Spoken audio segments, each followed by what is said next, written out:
नमस्कार. मालिकेच्या आजच्या भागामध्ये आपल्याला पाहायला मिळणार आहे की कार्यक्रमामध्ये सुद्धा गोंधळ घालायचं काम अजिबात नैना सोडत नसते. कारण आयत्या पिठावर रेघोट्या उडायची तिला आधीपासून सवय आहे. या गोष्टी आपल्याला पाहायला मिळतात.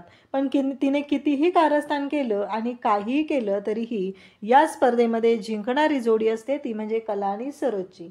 कारण तो सत्याचा मार्ग अवलंबून त्या दोघी जणी खेळत असतात. सत्याच्या मार्गाने त्या खेळत असतात आणि त्यामुळं त्याच दोघी जिंकणार असतात याबद्दल काही शंका नसते.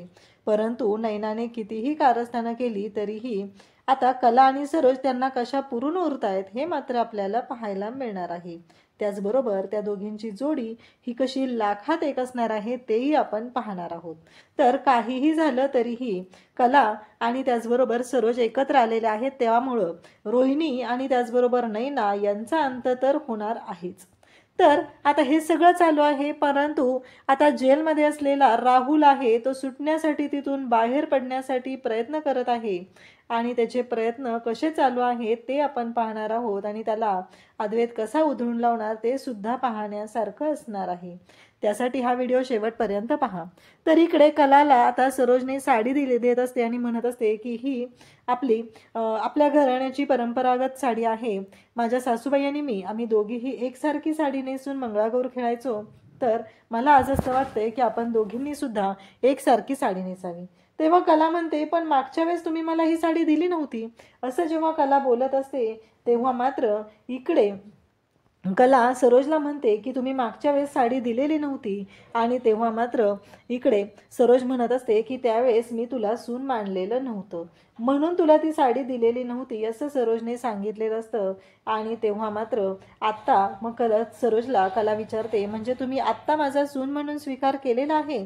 तेव्हा मात्र इकडे सरोज सांगत असते की हो, आणि ती साडी दिलेली आहे आणि आज खऱ्या अर्थाने दोघी जणी एकत्र आलेले आहेत. कलाचा सरोजने सून म्हणून स्वीकार केलेला आहे आणि त्यासोबतच कलाला ती साडी सुद्धा दिलेली आहे आणि त्या दोघींचे मंगळागौरीचे खेळ सुरू झालेले आहेत.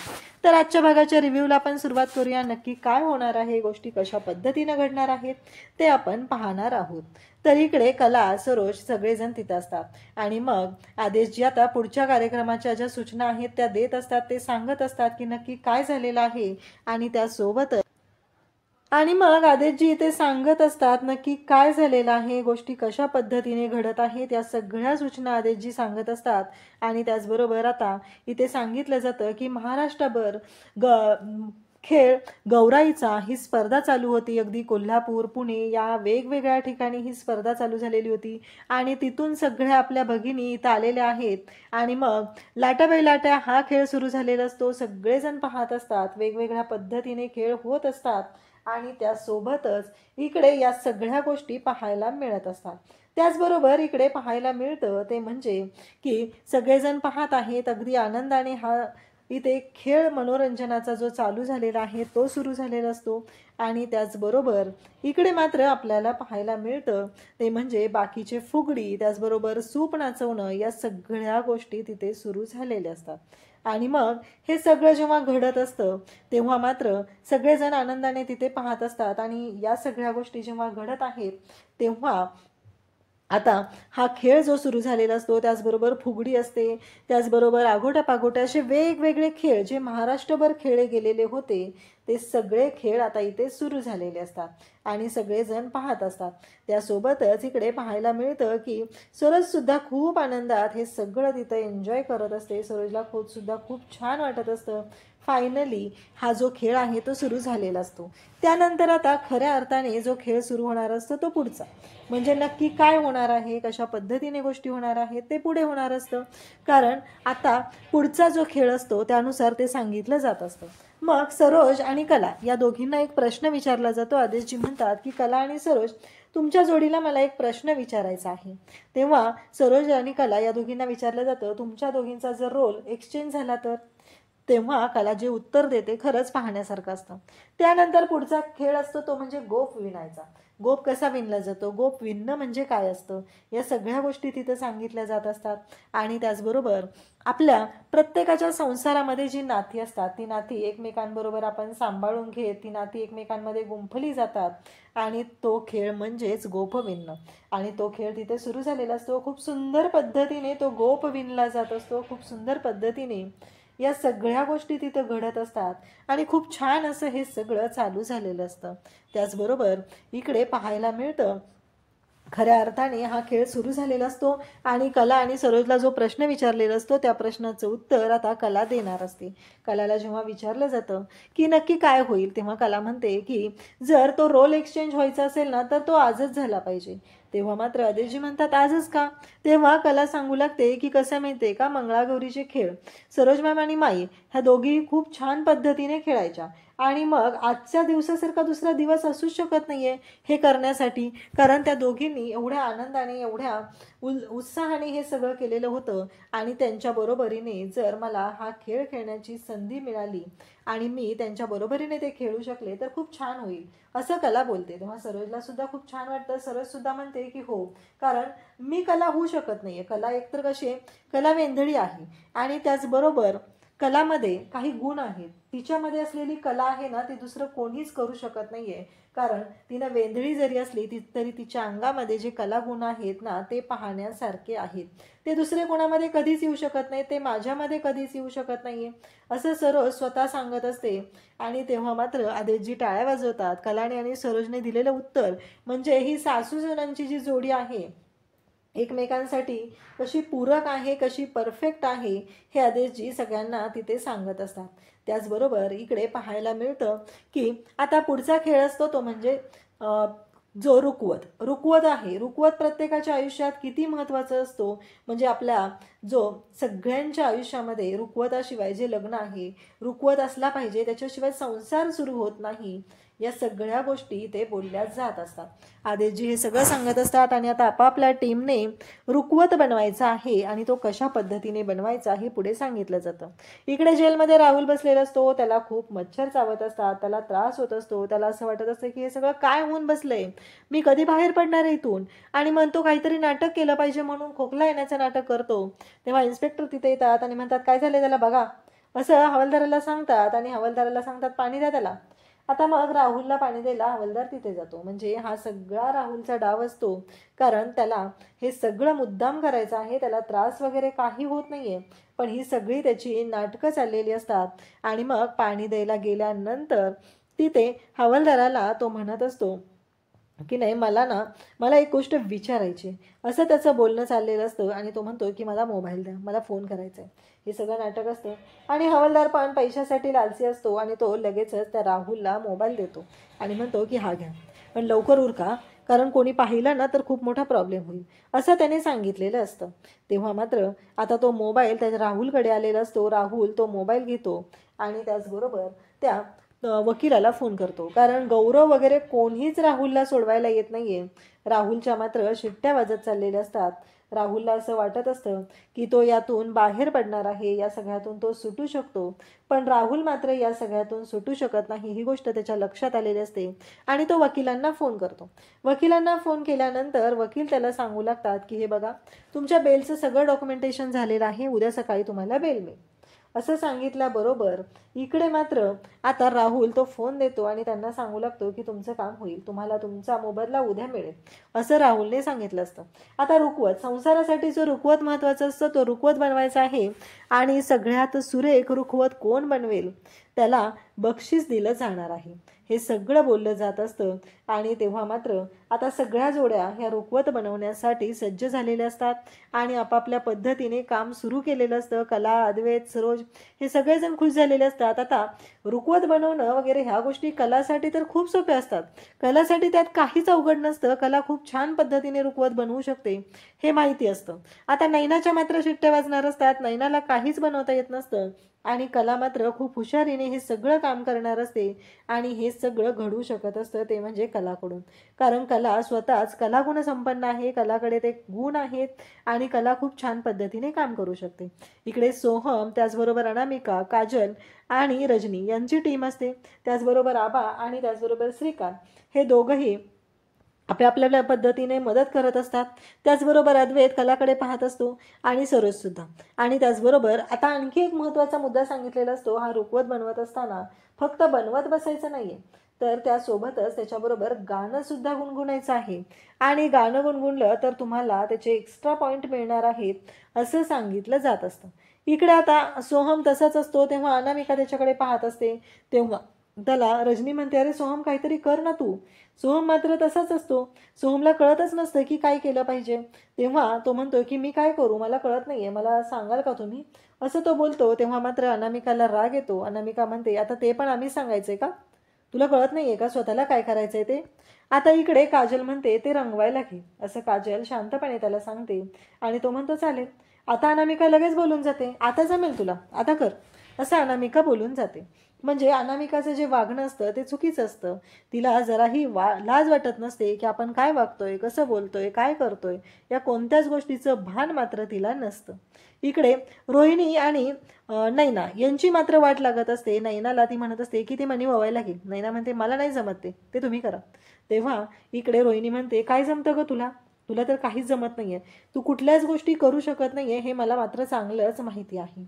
तेव्हा मात्र इकडे पाहायला मिळतं की हे सगळं जेव्हा चालू झालेलं असतं त्याच वेळी रोहिणी मात्र चिडलेली असते. रोहिणीची चिडचिड होत असते आणि रोहिणी म्हणत असते की काहीच करू शकत नाहीये तू. नैना सुद्धा गप्प बसत नाहीये. नैना सुद्धा त्याच भाषेत उत्तर देत असते. नैना म्हणत असते, हो बरोबर आहे, नाही जमणार ना मला काय करायला, बरोबर आहे तुमचं म्हणणं, असं म्हणत त्या बोलत असतात. आणि त्या दोघीही ज्या पद्धतीने एकमेकींशी वागत असतात त्यांना काहीही जमत नसतं. फक्त नखरे मात्र त्यांचे जरा अति चाललेले असतात आणि त्याच पद्धतीने त्या वागत असतात. इकडे प्रत्येकजण काम करत आहे. कलाने त्याचबरोबर अद्वैतने दोघांनीही खूप छान पद्धतीने काम सुरू केलेलं असतं. आणि त्याचबरोबर सरोज आणि त्यांच्यासोबत असते ती म्हणजे संगीता. संगीतासुद्धा अगदी जोरदारपणे हे काम करत असते. आणि त्यासोबतच इकडे जी बाहुली बनवलेली असते ती बाहुली बघितल्यानंतर मात्र संगीता विचारत असते. संगीताला लगेचच कला सांगते की हो, ही बाहुली ना मी आणि चांदेकरनं बनवली आणि खूप छान बनवली आहे. इकडे रोहिणी आणि या दोघींची मात्र वाट लागलेली आहे, त्यांना काहीच बनवता येत नाहीये. नैना म्हणते की राहू द्या, मॉमीनला राहू देते, आपण करूया काहीतरी त्याचं, आता नका तुम्ही काळजी करू, असं त्यांचं बोलणं चाललेलं असतं. आणि तेव्हा मात्र ती म्हणत असते की म्हणजे, तेव्हा ती म्हणते बघूया, करूया आपण काहीतरी, काही काम न करता आपणच जिंकलो पाहिजे, असं काहीतरी करता येते का ते पाहते मी, असं तिचं बोलणं चाललेलं असतं. तेव्हा मात्र इकडे रोहिणीला कळत नाहीये की ही काय बोलते, म्हणजे असं काय करणार आहे, हा प्लॅन नक्की काय आहे, हा प्रश्न रोहिणीला पडलेला असतो. आणि ती मात्र पाहत असते. आता सगळेजण इथे धावपळ सुरू झालेले असतात. शेवटचे 10 मिनिट राहिलेले असतात आणि इकडे सोहम आणि अनामिका यांच्यामध्ये चांगलाच वाद निर्माण होत असतो.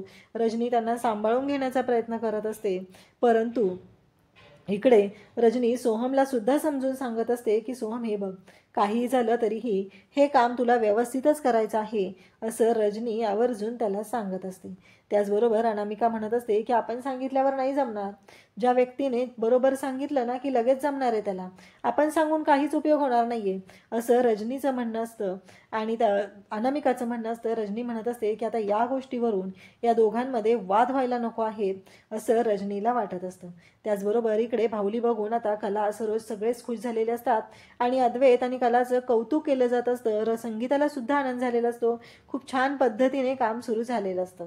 तेव्हा त्यांच्या हातून जे मणी असतात ते खाली पडतात. तेव्हा कला खाली वागते आणि अद्वैतला म्हणते चांदेकर. तेव्हा इकडे तो सुद्धा म्हणत असतो की काय आहे, आणि तिला म्हणतो की तू गाणं काय म्हणतेस ग हे. तेव्हा कला म्हणते, तू विसरलास का चांदेकर, त्यांनी आपल्याला काय सांगितलंय, गाणं गुणगुणलं तर त्याचे एक्स्ट्रा पॉईंट मिळणार आहेत. आता कला खाली बसलेली असते, ते गाणं म्हणायचं राहतं. तेव्हा मात्र इकडे आता अद्वैत म्हणत असतो की अगं ते गाणं राहिलं की म्हणायचं, मग काय करायचं आता. तेव्हा मात्र कला म्हणत असते की आता थांब जरा, असं म्हणून ती स्वतः शांत होते. आणि तेव्हा मात्र सरोज आता ते गाणं म्हणायला सुरुवात करते आणि सरोज म्हणत असते त्या पद्धतीने आता ते गाणं सुरू झालेलं असतं आणि सरोज ते गाणं म्हणते. तेव्हा मात्र कला आणि अद्वैत दोघंही सरोजकडे पाहतात, कारण सरोज एवढी खुश आहे. खऱ्या अर्थाने सरोज ही मंगळागौर एन्जॉय करत आहे हे अद्वैतच्या सुद्धा लक्षात आलेलं असतं. आणि या दोघींची जोडी लाखात एक आहे हे कोणीही म्हणेल, अगदी कोणाच्याहीच लक्षात येणार आहे. कलाला खूप छान वाटलेलं असतं. सुरुवातीला कलाला असं वाटत असतं की जर मी म्हणजे अद्वैतला मी काम सांगते या गोष्टीमुळे सरोज मॅडमना राग येतोय की काय माझा, असं कलाला वाटलेलं असतं. पण नाही, असं काही नसतं.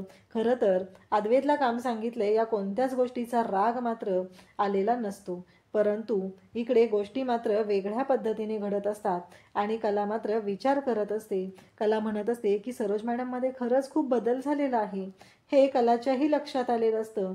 आणि कला म्हणत असते की नाही, मला ना काहीतरी केलं पाहिजे, असा विचार कलाच्या डोक्यात आता सुरू झालेला असतो. आणि कला अद्वैतकडे पाहते, अद्वैत सरोजकडे पाहतो. दोघंही खुश झालेले असतात. आणि आज खऱ्या अर्थाने चांदेकरांचं जे हे कुटुंब आहे ते पूर्ण झालेलं असतं. कलाची इतक्या दिवसांची जी इच्छा असते ती पूर्ण झालेली असते आणि कला खुश असते. इकडे आबा येतात आणि त्यांना सांगू लागतात रोहिणी आणि नयनाला, अगं गाणं म्हणा, कसं आहे माहिती आहे का, हा खेळ खेळत गाणंही म्हणायचं आहे तुम्हाला, असं बोलणं सुरू झालेलं असतं. तेव्हा इकडे आबांनी सांगितल्यानंतरही त्या दोघींच्याही लक्षात येत नाही. त्या दोघीही शांतच उभ्या असतात. त्यांना गाणंही येत नसतं आणि काही करताही येत नसतं. त्या फक्त एकमेकींकडे पाहू शकत असतात, एवढं मात्र खरं असतं. आणि त्यासोबतच इकडे पाहायला मिळतात त्या गोष्टी म्हणजे कला, अद्वैत, सरोज खूप छान असं तयार झालेलं असतं. टाईम संपलेला असतो आणि मग सरोजने स्वतः सरोज चांदेकर आणि कला चांदेकर जोडी क्रमांक 1 ही पार्टी सुद्धा लावलेली असते. परंतु अचानक मात्र तिथे गोंधळ होतो आणि सगळे लाईनमध्ये आता चाललेले असतात. आणि त्याच वेळी नैना मात्र राडा करते. ती पार्टी जी आहे ती बदलते, कारण तिने काहीच केलेलं नसतं. जिंकायचं तर आहे, हा राऊंड तर आपणच जिंकला पाहिजे, एवढी अशी घाणेरडी तिची वृत्ती असते. आणि ती पार्टी सरोजच्या नावाची आणि ती पार्टी ती बदलते. आणि तेव्हा मात्र इकडे तिने सरोजची पाटी उचलून त्यांच्या तिथं ठेवते आणि तिच्याजवळ जी पाटी ठेवलेली असते ती नावाच्या ती कलाची असते. तेव्हा मात्र इकडे या सगळ्या गोष्टी अशा विचित्र पद्धतीने चालू झालेल्या असतात. खरं तर इकडे आता हे सगळं कारस्थान झालेलं असतं. छान पद्धतीने रुखवत तयार झालेलं असतो. अद्वैतजी सगळ्यांचं कौतुक करत असतात आणि इकडे सरोज, अद्वैत, कला आणि संगीता म्हणत असतात की आपलीच जोडी जिंकणार आहे, आपण खूप छान केलेलं आहे. आणि इकडे रोहिणीला मात्र नैना सांगत असते की नाही, आता आपली जोडी जिंकणार आहे, कारण आपण खूप छान पद्धतीने केलेलं आहे. आणि त्याचबरोबर हे सगळं जेव्हा घडत आहे तेव्हा मात्र इकडे संगीता सांगत आहे की बघितलं का, मी सांगितलं ना आपली जोडी जिंकणार आहे, आपलाच रुखवत सगळ्यात छान आहे, असं संगीता आवर्जून सांगत आहे. आणि तेव्हा मात्र आता धक्का बसलेला आहे, हे सगळं काय होतंय. आणि मग आदेशजी म्हणतात की हो, सगळ्यांनी खूप छान पद्धतीने काम केलेलं आहे, खूप छान पद्धतीने रुखवत तयार केलेलं आहे, हे सगळं घडत असतं. आणि त्याच वेळी हे आज सरोजला आणि कलाला वाटत असतं, पण आदेशजी तिथं आता जोडी अनाऊन्स करतात ती म्हणजे नैना आणि रोहिणी. तेव्हा मात्र धक्का बसतो की नैना आणि रोहिणीची जोडी. आणि अद्वैत म्हणत असतो असं कसं झालं, खरं तू मेहनत केलेली आहे. नैना आणि रोहिणीला खूप आनंद होतो आणि रोहिणीला नैना सांगू लागते, कळलं का, हे मी केलंय, माझ्यामुळे झाले. तेव्हा रोहिणी म्हणत असते हुशार आहेस की ग, खरंच हुशार आहेस, असं रोहिणी तिला सांगत असते. आणि तेव्हा मात्र सरोज म्हणत संगीता म्हणते की असं कसं शक्य, कारण आपण छान रुखवत बनवलेला होता, आपण सगळं छान केलेलं होतं. तेव्हा अद्वैत म्हणतो की चला आपण जाऊन पाहूया काय झालंय नक्की तिथं, असं म्हणत अद्वैत जायला निघतो. कला मात्र विचार करत असते. कला म्हणत असते की शक्यच नाहीये, कारण आपण हे छान पद्धतीने बनवलेलं होतं, आपण हे छान केलेलं होतं आणि हे सगळं काय झालेलं आहे, हा प्रश्न मात्र पडलेला असतो. अद्वैत त्या दोघींकडे पाहत असतो. कलाला राग आलेला असतो. इकडे संगीता सुद्धा म्हणत असते की हे असं का झालेलं आहे, म्हणजे या सगळ्याला काय काय प्रॉब्लेम काय झालेला आहे, असं सगळं बोलणं सुरू झालेलं आहे. आणि मग ही जोडी अनाऊन्स झालेली असते. सगळ्यांना धक्का बसलेला असतो, कारण रुखवत तर कला आणि अद्वैतने बनवलेला आहे आणि जोडी अनाऊन्स होते. मात्र इकडे रोहिणी आणि नैनाची या गोष्टीचं वाईट तर वाटलेलं असतं, पण आता करणार काय, तिथे जे घडत आहे समोर तेच आहे. पण यांच्याकडे CCTV कॅमेरे वगैरे का नाही आहेत मित्रांनो, कारण त्यांनी तिथं ते चेक केलं पाहिजे. स्वतः त्यांचे आयोजक फिरत होते. तर उद्याच्या भागात मात्र आपल्याला पाहायला मिळणार आहे की सरोज कलाकडे आलेली आहे. तिला साडी देते आणि म्हणते की मी आणि माई आम्ही दोघी एकसारखी साडी नेसून मंगळागौर खेळायचो, तर मला असं वाटतंय की आपणही तेच केलं पाहिजे. तेव्हा कला म्हणते पण मागच्या वर्षी तुम्ही मला ती साडी दिली नव्हती. तेव्हा सरोज तिला म्हणते की तेव्हा मी तुला सून मानलेलं नव्हतं, आता मी तुला सून मानले म्हणून ही साडी मी तुला देत आहे, असं बोलणं दोघींचं चाललेलं असतं. आणि त्याचबरोबर त्या दोघी आता खेळ खेळायला आलेल्या आहेत आणि कला आणि सरोज यांची जोडी दणक्यात अशी खेळ खेळत आहे. अशाच अपडेटसाठी चॅनलशी कनेक्ट राहा. थँक्यू.